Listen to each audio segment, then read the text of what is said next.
And I've stayed there for about 30 years before retiring as assistant chief. I had the pleasure of serving over many different units to include community outreach, internal affairs. I think you all call it professional accountability here. Special operations, district commander, and also, again, not only as an assistant chief over patrol, but also field services bureau. And I currently serve as the chief of police now with the Park Police in Montgomery County, Maryland. Okay. Earlier this year, Nashville Mayor John Cooper created a policing policy commission composed of 41 diverse Nashville residents. The commission's purpose is to examine law enforcement, to look at ways of improving public safety and to build public trust. And in doing that, he is, with the finalists, 5 finalists coming for interviews, he's suggested that he thought it would be good for the Police and Public Policy Commission to ask some questions. And so we have you, and glad to have you here today. First question is, what aspects of the Metropolitan Nashville Police Department would you change if you were named chief? Well, I truly believe that it's every police chief's job to listen to the community. So my priorities coming in would be what the community has already expressed that they want to see as far as change. They talk about things such as not being afraid of the police. They talk about community engagement. They speak about communication taking place within the agency. They talk about diversity within the agency itself. So those would all certainly be priorities, but also sexual harassment and discrimination. Of course, I've read about that. I know that that's a concern in the agency itself. It certainly concerns me that members within the agency and or those who have retired did not feel comfortable going to those in command, if you will. So we want to make sure we change that perception as well. There are several other things I'd like to certainly discuss, and I want to be respectful of time as well. Okay. But one of the things I believe that is the real challenge of any modern day police agency is to go back to the original intent of policing, which essentially is that the police are the public and the public is the police. Basically, we were never intended to be two separate entities, as Sir Robert Peel had laid out when he was actually developing the London Metropolitan Police Department, considered one of the very first, obviously, that we know of as far as a modern police agency. There was also something else he spoke about as well. He talked about police efficiency should be measured not only by the absence of crime, but also the minimization, if you will, of police action. Today, we would think of that as arrests. We would think of that as citations and those actions. Probably what the community is crying out for today is a police department that is really focused on not only procedural justice, but restorative justice. We're human beings. We make mistakes. We're not perfect.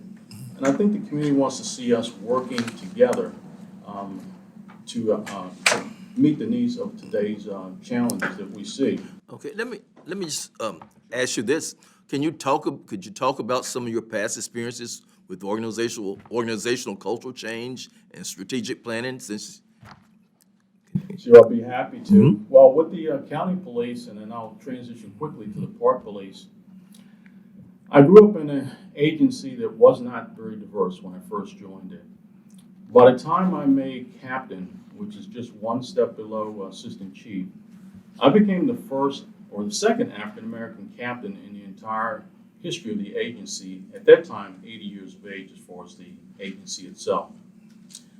But I did not want to be the only one, so I regularly reached back, helped to inform our hiring practices, our specialty selection practices, and our promotional practices as well, to ensure that they were fair, transparent, and also objective.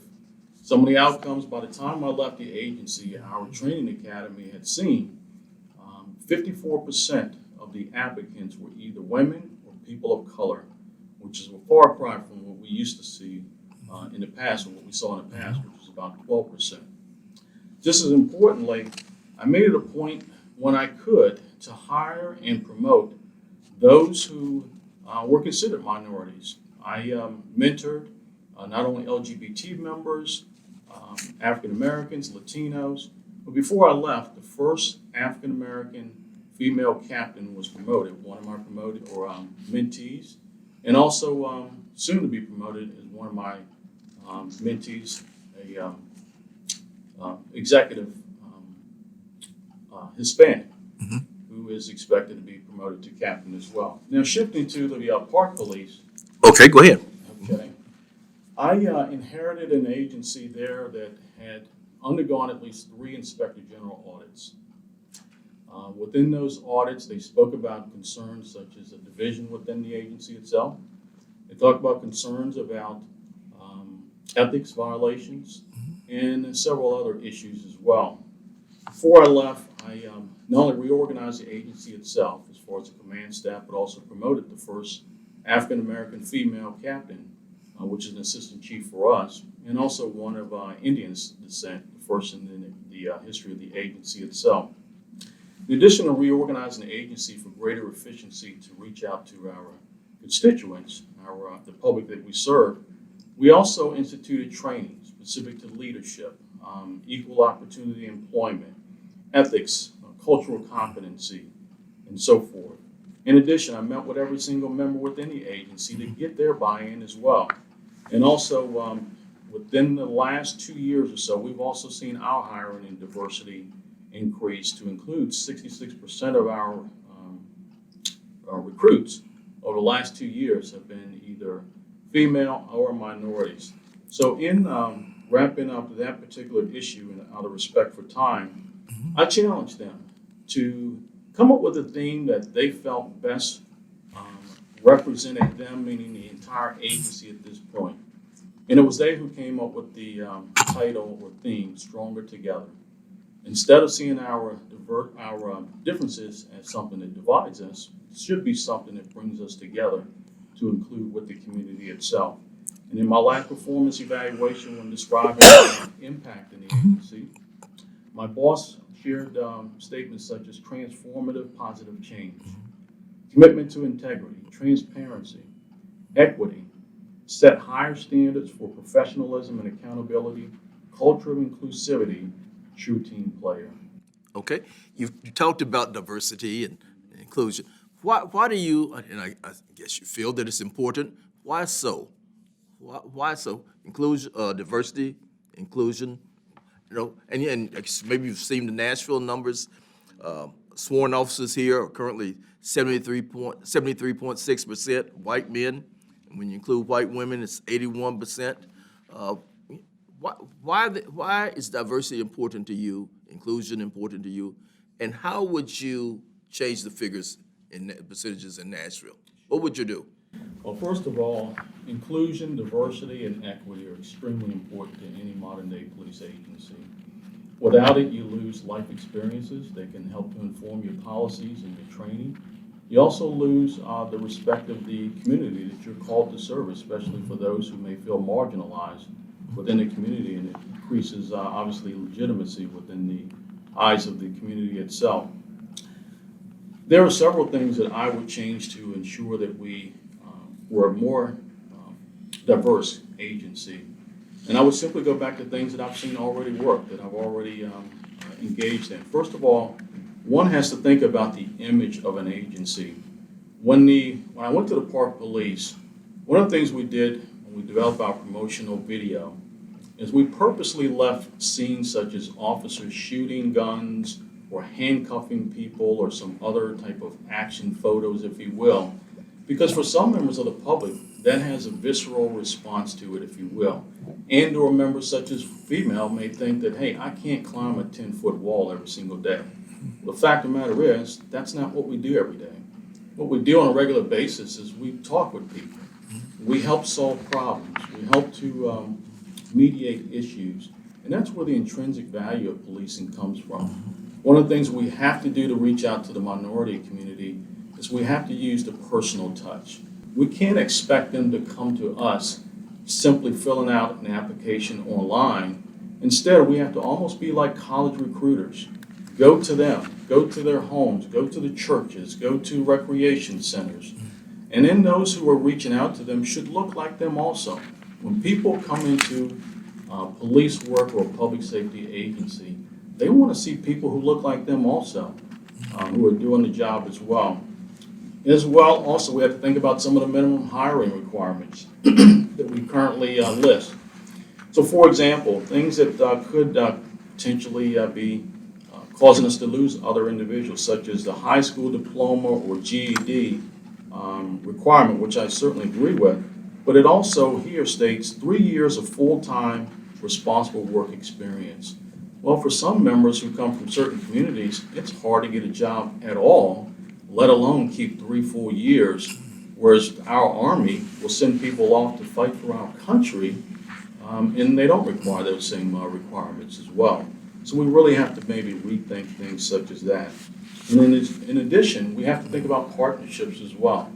One of the things that we did in Montgomery County is we established partnerships with local high schools and local colleges, where we created a leadership and law enforcement program, whereby members who are juniors and seniors within high school can actually go into a curriculum where they get college credits, and after a certain period of time, develop at least an associate's degree and be hired right away by the county police. And that has certainly also helped us and will help us in the future moving forward. So there are many, many things that I'd love to share, but I want to be respectful of your time. All right. But I do believe that those are all very, very important, and also looking for referrals from the community itself. Okay, thank you. What tools do you think are effective in helping to ensure that police officers can communicate with non-English speakers? Yeah, I think it's, one of the beauties of technology is that it's given us so many more options today.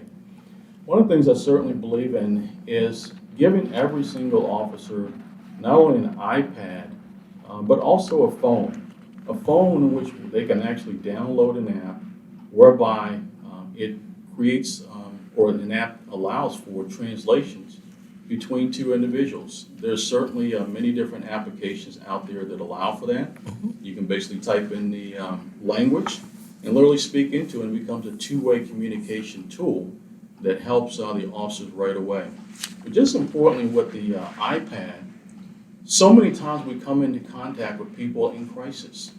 And they're not necessarily always violent, they just simply need professional medical help. And with the iPad, you can actually bring up, whether they call it telepsychology or telepsychiatry, a professional who's trained to assist that individual at that moment.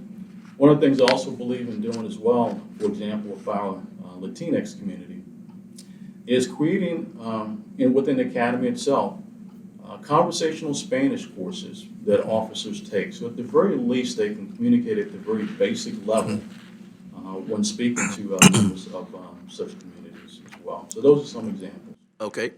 Last year, the Metropolitan Nashville Police Department used force 299 times.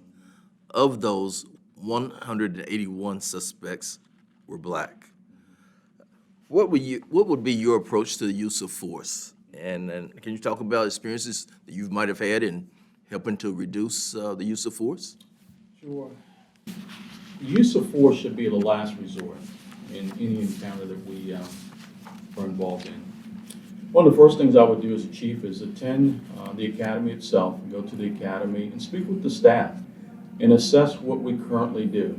There's no doubt in my mind, Nashville is a very progressive police agency, and they're probably already teaching on things such as constitutional policing. But I want to make sure we're also teaching on de-escalation. We're also teaching on implicit biases. We're also teaching on alternatives to force itself.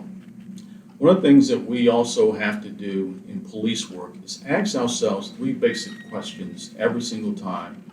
First of all, is it legal? Second of all, even more important, is it necessary? And then third, I believe that we need to begin asking ourselves, if that was my mother, father, brother, or sister, how would I handle this incident? I think those 3 questions will be very paramount, if you will, in helping us to make wise decisions when dealing with folks who may be in crisis, and we're trying to find some alternative to use of force. When it comes to use of force, some of the things that I've done where I was with the county police, by the time I left patrol, which was in 2017, We only use force in arrest situations 2.7% of the time, so less than 3% of the time that we ever have to actually use force. That was through training, some of the ones that I just mentioned. But just importantly, when we actually began to issue tasers on a regular basis within our agency to serve as a less lethal option, we saw upon the initial deployment, if you will, that our numbers for taser incidents were going up. So we brought the training back in or the curriculum for training back in for re-examination, and we felt that there were some gaps. So we not only addressed the gaps in training, but also in the device itself. And from 2013 until 2017, we actually saw our taser usage decrease by 72%. Within the Park Police, I've implemented many of the exact same things we've already talked about, but we've also included things such as cultural competency courses as well, but also courses that deal with members who have intellectual disabilities as well, such as those who may be autistic and or people who are suffering from mental illness. So we've made it a point. Every single member within our agency is expected to go through crisis intervention training, which deals with those who have mental health issues, and other such training so that they're better informed and understand what their options may be. Okay. 2 years ago, Nashville voters created one of the strongest community oversight boards in the country. What would be your approach as chief, given the existence of the Nashville Community Oversight Board and the Police and Policy Commission and NOAA? What would be your approach? Would you not want to deal with those entities? Actually, I believe in this time of police legitimacy and challenges, especially with minority communities or communities that feel marginalized. There could be also LGBT members and others as well. I think it's important that police agencies regularly work with outside entities, if you will. I think there's at least 3 benefits. It enhances the community's trust in our internal processes. It serves to improve legitimacy within the eyes of the public itself. And also, one of the things when I've looked at those who are part of the boards, not only the board, but also the commission itself, there are a tremendous number of knowledge, skills, and abilities within the individuals who comprise those respective entities. And I think they can only help to inform our policies and procedures to help to make us a better agency. I do understand that there's been a new MOU that's been developed with the board as it relates to police investigations, which I think is very important because I know that there were some outstanding questions about access to records and access to crime scenes and those types of things. So I am very confident that we can work well together. I've worked well with other outside entities in the past.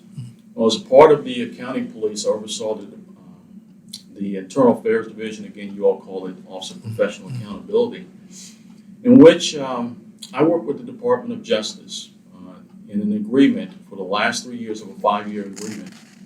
And it essentially entailed ensuring that our internal affairs process was more efficient, more responsive to the community, less intimidating to the community, and also transparent as well. So we certainly saw success with that.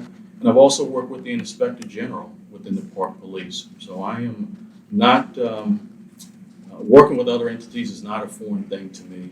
And I think when you look at it from a positive standpoint, it can be a benefit to everybody. Okay. So can you add to that, how would you build relationships, sustainable relationships, partnerships with those communities that have little trust in the police department, Black communities, Latinx? Can you talk about that? What would you do? Well, quite frankly, I've been doing it all my life. They're not only with youth, but also with adults as well. With youth, I've been in programs such as, I started out Police Activities League, some call it Police Athletic League. We purposely called it Police Activities League. Why? Because we didn't want it to be just about athletics. We wanted to also talk about things such as life skills and going to college and the importance of education, conflict resolution, so forth and so on. And had tremendous success until the budget crunch came many, many years ago. I've also started, even as a young patrol officer, a summer basketball league in one of our more crime-challenged communities, if you will, so that youth would see the police in a very positive way, especially youth of color. And even today, some of them are still in touch with me. One actually still cuts my hair. He owns his own barbershop today. So that's what it's all about. But also I've been very much involved in restorative justice programs involving youth, whether it's truancy prevention, whether it's addiction services. I've worked with what we call the STEER program within our agency. It's a pre-booking process whereby one doesn't go into the criminal justice system, instead gets diverted for the appropriate help and assistance that they need. This is while I've worked with entities such as the NAACP, ACLU, Anti-Defamation League, and many, many others. Now, when it comes to outreach to those respective communities, it's so very important, one, that we go to them and understand that they have a place at the table as well within their police department. The police department belongs to everybody. One of the things I've always participated in, probably for the last 15 years, is a monthly Chiefs Liaison meeting with members from the African American community and also members from the Latino community, two separate meetings in which we talk about what's important to them. And those discussions have been tremendously helpful in helping us to inform our policies and procedures, but also staying in touch in both times of crisis, but also time of peace, so that genuine relationships are built and they're not simply due to some type of crisis that exists. Okay. Chief Darryl McSwain, thank you very, very much, and good luck to you. Thank you very Okay. much. Appreciate it. Good.